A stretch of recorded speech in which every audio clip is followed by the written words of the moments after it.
চীনে বেড়াতে গিয়ে এক ভদ্রলোক এক রেস্টুরেন্টে খেতে বসেছে।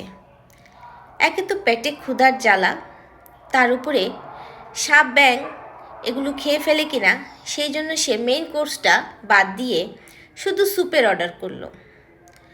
পেটে প্রচণ্ড ক্ষুধার জ্বালা, এক পর্যায়ে স্যুপ নিয়ে এলো। এটা দেখে সে মহা খুশিতে স্যুপ খেতে বসলো। তারপর দেখলো স্যুপে মাছি ভ্যান ভ্যান করছে। তারপর দেখলো স্যুপে 3-4টা মাছি পড়েও গিয়েছে। এতে সে প্রচণ্ড রেগে গিয়ে ম্যানেজারকে ডাকলো। ওই রেস্টুরেন্টে একমাত্র ম্যানেজারই ছিল ইংরেজি জানা। সে ম্যানেজারকে জিজ্ঞেস করলো, স্যুপে এত মাছি পড়ে আছে, এই স্যুপ আমাকে খেতে দিয়েছেন?